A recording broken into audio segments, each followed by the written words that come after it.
Este video va a ser muy diferente a lo que he hecho hasta el momento en el canal porque lamentablemente tengo problemas con la cámara. Tengo que mandarla a arreglar en estos días.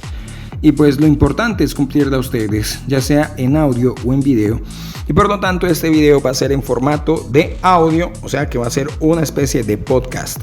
Espero que me entiendan y sobre todo espero que les guste.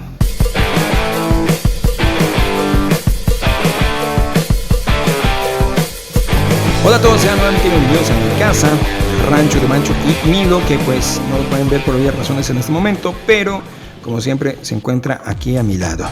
Y hoy estamos aquí reunidos para hablar acerca de la nueva película de Marvel llamada Shang-Chi, o Shang-Chi, o Juanchis, no, Shang-Chi, con sh, no con ch, con S, no con che, Shang-Chi. Ok, película número 25 de Marvel. Es increíble lo que ha hecho Marvel hasta este momento. 25 películas y a eso hay que sumarle 4 series que hemos visto en Disney+. WandaVision, Falcon el Soldado de Invierno, Loki y What If. O sea que estamos hablando hasta el momento de 29 producciones. Y lo que se viene a este paso, no me extrañaría que Marvel en algún momento llegue a las 100 producciones y pues se pueda considerar como el gran mega multiverso cinematográfico de Marvel. A ver, lo primero que quiero destacar es que de verdad da mucho gusto volver al cine y ver una película de Marvel con todo lo que esto conlleva. Buenas escenas de acción, mucho humor y sobre todo en este caso una película que puede aportar muchos elementos culturales al universo cinematográfico de Marvel. No con esto quiero denigrar acerca de lo que vimos en Black Widow, porque pues la verdad sí me gustó, pero el problema de Black Widow es que llegó demasiado tarde y creo que por eso no tuvo el impacto que pudo haber tenido si se hubiera estrenado en una época donde de verdad el personaje tenía mayor relevancia. Ahora, hay una cosa que quiero aclarar acá. Se dice que Shang-Chi es el primer superhéroe asiático de Marvel. Y ahí sí discrepo un poco, porque si hablamos de personajes asiáticos, yo consideraría que el primer superhéroe asiático de Marvel no es Shang-Chi, sino Black Widow, es decir, Natasha Romanoff. Natasha Romanoff es de Rusia y Rusia queda en Asia. Y por lo tanto, aquí aprovecho para decir que no estoy de acuerdo cuando se dice que Shang-Chi es el primer personaje de Asia en Marvel, porque Asia no es China. China hace parte de Asia, es decir, Shang-Chi es el primer personaje chino de Marvel. Asia es mucho más que China, es Rusia, Japón, Corea, India, Pakistán, Afganistán. Bueno, Afganistán no tanto porque pues lamentablemente Afganistán ahora no es que tenga mucho que ofrecer, pero el punto es ese. Shang-Chi es el primer superhéroe chino de Marvel y Natasha Romanoff para mí es la primera superheroína rusa de Marvel, por lo tanto, si hablamos de Asia, ella sería la primera superhéroe asiática de Marvel y no Shang-Chi. A ver, Shang-Chi cuenta la historia, obviamente, de Shang-Chi, pero para conocer mejor a Shang-Chi primero es necesario conocer a sus antepasados, o mejor aún, a su antepasado que es su propio padre. Resulta que el padre de Shang-Chi hace 1000 años encontró los 10 anillos. Esos 10 anillos le dieron varios poderes y dentro de todos estos poderes creo yo que el que más destaca es el poder de la longevidad, ya que gracias a estos anillos este señor nunca envejece, se conserva totalmente intacto y a lo largo de los años, de estos 1000 años, este tipo con ese poder y esa longevidad logra construir todo un imperio del mal, por así decirse. Es un imperio que actúa tras las sombras, que ha podido derrotar a grandes líderes de la historia, que ha podido derrocar imperios y por eso este personaje se convierte en una leyenda a la cual muchos temen. Se va creando un renombre que muchos temen a lo largo de la historia y ese renombre que él se crea es el de el Mandarín. Pues resulta que en algún momento este Mandarín conoce una mujer espectacular, bella y hermosa que lo enamora profundamente y es tanto el amor hacia esta mujer que decide por ella dejar los anillos a un lado para conformar una familia, para formar un hogar del que proviene obviamente Shang-Chi y su hermana de la cual en este momento no recuerdo el nombre porque la verdad voy a ser honesto, tengo problemas a veces al pronunciar los nombres chinos. Bien sabemos que los nombres chinos son un poco raros y enredados de pronunciar para nosotros. Pues bien, entonces el Mandarín conforma su hogar con esta gran mujer, tiene a su hijo, tiene a su hija Y aunque él deja los 10 anillos a un lado, no deja de liderar ese grupo que él tiene, ese gran imperio que él tiene. Y de hecho está obsesionado con que su hijo sea quien herede ese imperio, es decir, que su hijo tome en algún momento el papel de el mandarín. Y esto se convierte en un punto álgido dentro de la historia porque la verdad Shang-Chi no es que quiera seguir los pasos de su padre. Aquí hay una diferencia con su hermana y es que su hermana sí quisiera seguir los pasos de su padre, pero pues este señor es un poco machista y por el solo hecho de que su hija es mujer pues la deja un poco relegada y no le ve la importancia a ella como la que sí le ve a su hijo.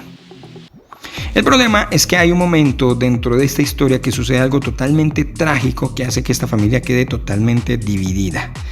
Y aquí es donde ya nos metemos de lleno en la historia de Shang-Chi, porque nos damos cuenta que muchos años después Shang-Chi se encuentra viviendo en la ciudad de San Francisco en Estados Unidos, donde trabaja en un hotel como botones, o más bien no como botones, sino como estos personajes que le parquean los autos a los clientes del hotel. En este hotel él trabaja con su mejor amiga, que es Katy, la cual es una china, pero no nacida en China, sino que es una china que nació de unos chinos que se fueron a Estados Unidos y allá la tuvieron a ella. Y este personaje a lo largo de la historia va a ser el elemento cómico principal de la película. El asunto es que Shang-Chi tiene una vida bastante tranquila en Estados Unidos hasta que en algún momento, cuando él se encuentra con su mejor amiga en un bus, y de hecho esto lo vemos en los trailers, llegan unos tipos a robarle a Shang-Chi un dije que él lleva colgando en el cuello, dije que le regaló su madre cuando él era niño. El hecho de que aparezcan estos personajes a robarle ese dije a Shang-Chi significa que ese pasado que él tiene ha vuelto a su vida y él va a tener que enfrentarlo. Y hasta aquí les cuento parte de la historia porque no quiero spoilarlos y espero que cuando la vean la disfruten.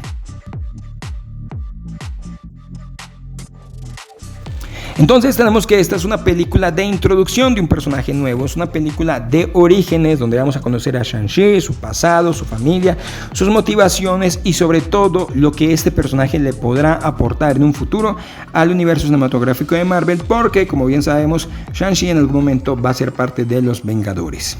Si quieren conocer un poco más acerca de los orígenes reales de Shang-Chi, del mandarín y de los 10 anillos, es decir, los orígenes de estos personajes en los cómics, les recomiendo que vean el video que hice cuando realicé la video reacción del tráiler de Shang-Chi.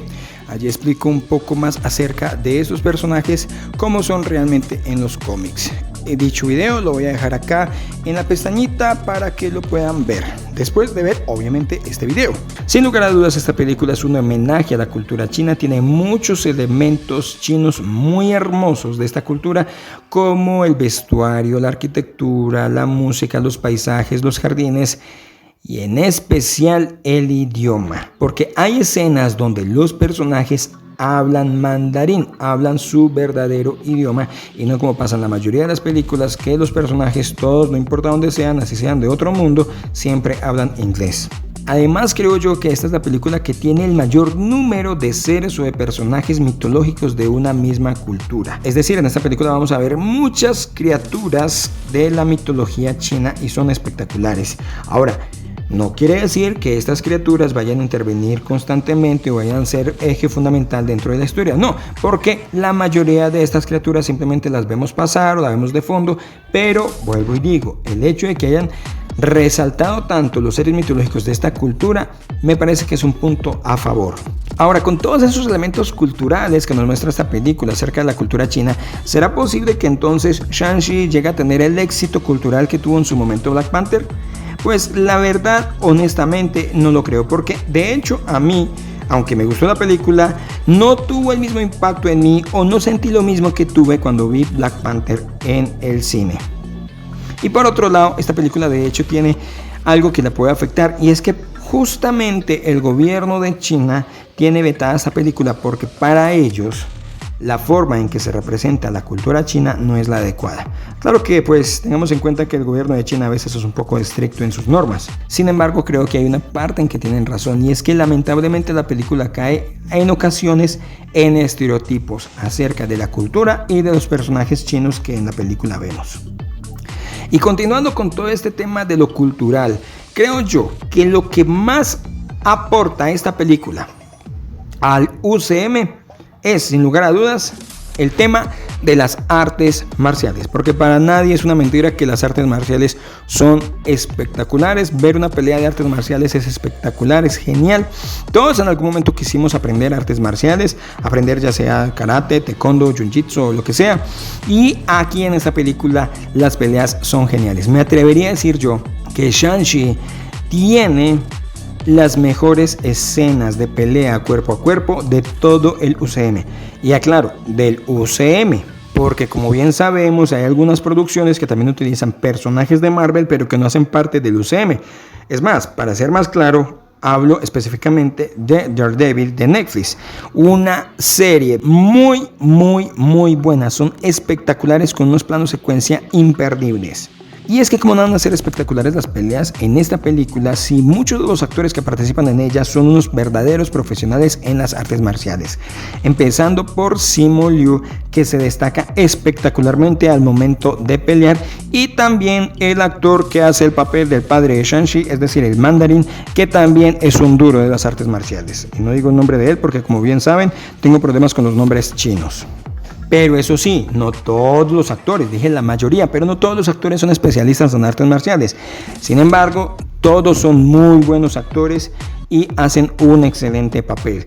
Esta película tiene, creo yo, más del 95% de los actores asiáticos, o más bien chinos. Bueno, no sé, tal vez chinos, coreanos, japoneses pueden haber por ahí, pero en todo caso, la mayoría son asiáticos. Teniendo en cuenta que esta película utiliza dos elementos muy importantes que son el misticismo y las artes marciales, considero yo que es probable que a futuro esta película permita también dar origen a otro personaje que se relaciona con estos dos elementos. Y me refiero exactamente a Iron Fist, que ya lo pudimos ver en Netflix, pero que obviamente aquí sería una nueva versión.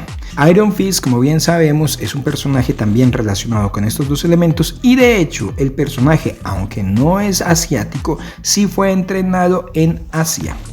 Como toda película de Marvel, hay ciertos elementos que no pueden faltar, como por ejemplo buena acción, mucho humor, que en algún momento parece que sobrara, y excelentes efectos especiales, aunque en la batalla final de la película, que es un espectáculo de CGI, hay momentos donde se notan un poco esos efectos especiales, y como bien sabemos, los mejores efectos especiales son aquellos que no se ven. Creo que uno de los principales problemas de esta película es que es bastante predecible, pero esto es algo de lo que voy a hablar más a profundidad en la sección con spoilers. Por último, en esta parte sin spoiler, quiero comentar algo para que tengan en cuenta. ¿Recuerdan que en el tráiler de Shang-Chi algo que nos impactó bastante y que subió mucho el hype era ver esa pelea entre Abominación y Wong?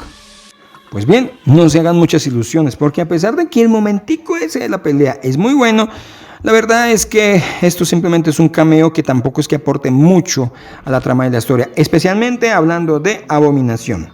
Y de hecho, la aparición de Abominación deja más preguntas que respuestas, de lo cual voy a hablar más adelante. Y ahora sí vamos con la sección de spoilers. Atención, la siguiente sección está llena de spoilers. Si usted no ha visto la película, serie, animación o producto audiovisual del que se está hablando, le sugerimos detener el video antes de arruinarse la trama de la historia. De lo contrario, si desea continuar, hágalo bajo su propia responsabilidad. Lo primero es que esta película trata de reivindicar un poco el error cometido en la película Iron Man 3. Recordemos que en Iron Man 3 apareció un personaje que todos pensábamos que era el mandarín, pero que resultó ser un actor de pacotilla llamado Trevor, el cual estaba siendo utilizado por un empresario megalómano que quería acabar con Tony Stark. Pues bien, en esta película tratan de arreglar eso, retoman el personaje de Trevor. Trevor cuenta la historia de que él estuvo en la cárcel y el mandarín mandó por él. Esto lo podemos ver en un cortometraje que sacó Marvel, a través del cual trataron de apaciguar un poco los ánimos después de la embarrada tan grande en Iron Man 3 y la decepción de mandarín que hubo en esa película. Entonces, el mandarín mandó por Trevor, se lo llevaron hasta China para ejecutarlo, pero gracias a los dotes artísticos y actorales de Trevor, él se ganó la simpatía del mandarín y terminó convirtiéndose en el bufón del mandarín para divertirlo a él y a todo su ejército de luchadores. Entonces aquí le dan continuidad a este personaje, conectan directamente con Iron Man 3 Y el asunto es que este personaje aquí se convierte en un alivio cómico. El problema es que compite entonces con otro alivio cómico que ya tenemos establecido dentro de la película, que es el personaje de Katy, la mejor amiga de Shang-Chi.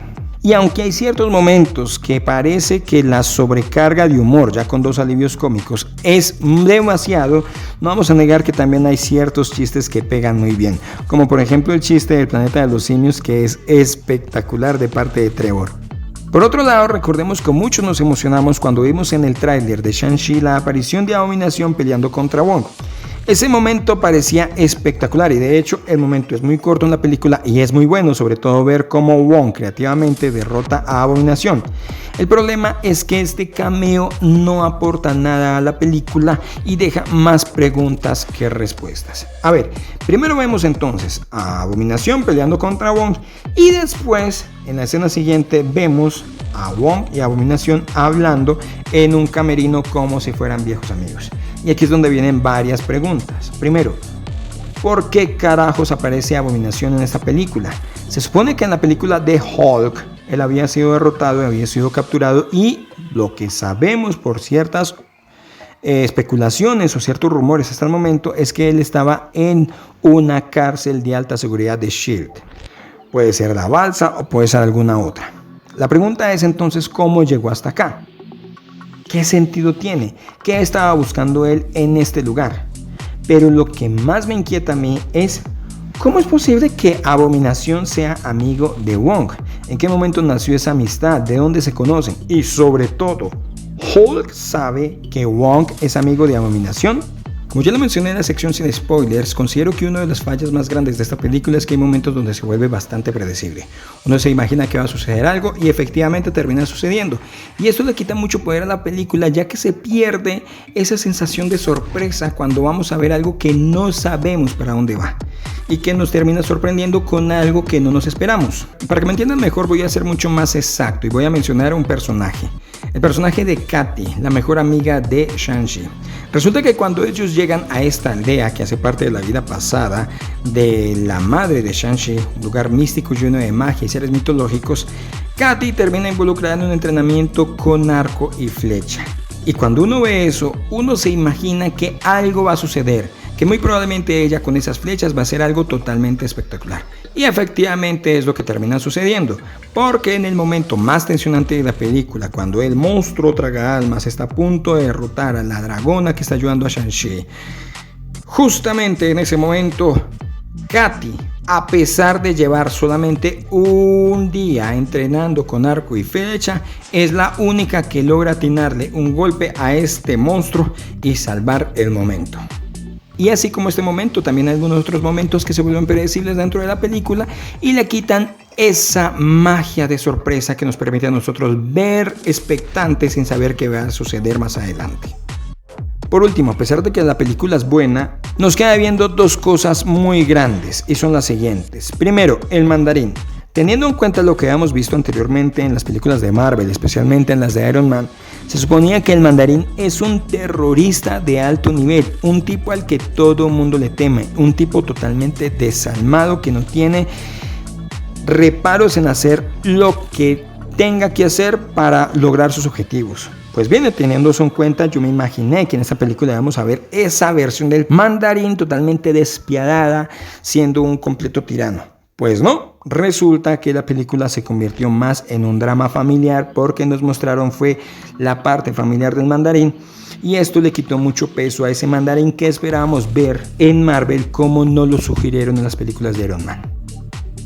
La segunda deuda es acerca de los anillos. De hecho, yo considero que esta película debería llamarse Shang-Chi y el tirano de su padre, porque aquí no se profundiza en los anillos. No se habla bien de los orígenes, no sabemos claramente cuáles son los poderes que dan.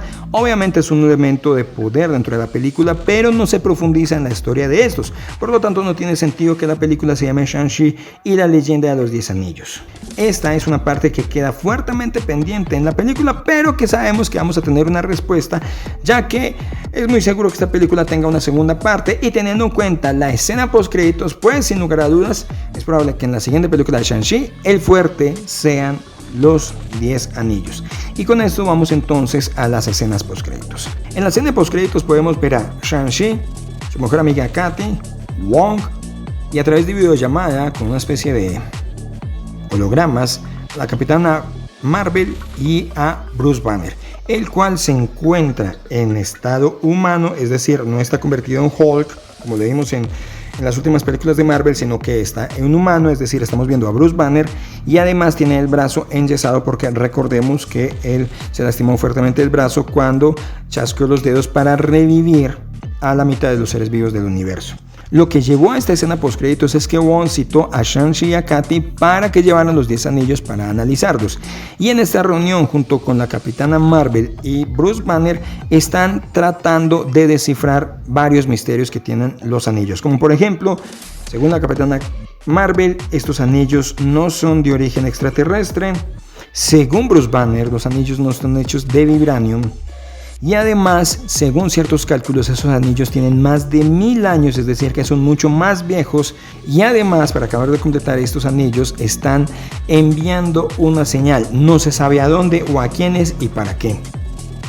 Entonces, esta escena, sin lugar a dudas, vincula fuertemente al personaje de Shang-Chi con los Vengadores. Y además nos da cierto vistazo de cosas que pueden pasar en un futuro acerca de los mismos Vengadores. Por otro lado, la segunda escena postcréditos nos lleva a lo que puede pasar más adelante en la vida de Shang-Chi, más allá de los Vengadores.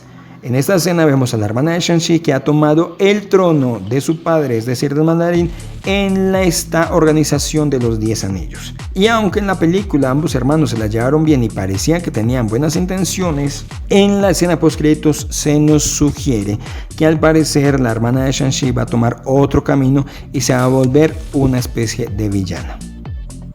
En conclusión, para mí esta película no es la mejor del UCM, pero creo que sí le aporta muchas cosas que pueden ser importantes para el futuro de esta franquicia.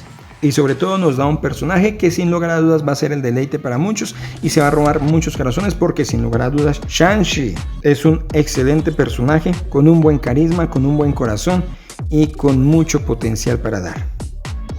Pues bien, esta es mi reseña acerca de Shang-Chi, espero que les haya gustado y si es así, no olviden darle like para que el algoritmo de YouTube nos ayude a llegar a más personas. También compártanlo y si no se han suscrito, pues entonces denle click a la campanita para estar atentos a nuevas notificaciones. Por último, les quiero preguntar, ¿para quién creen ustedes que es esa señal que está saliendo de los 10 anillos es que está siendo transmitida? No siendo más, me despido de ustedes, no sin antes agradecerles a quienes hayan llegado hasta el final de este video. Yo soy Mancho, Milo pues sigue aquí durmiendo a mi lado y nos vemos en el próximo video.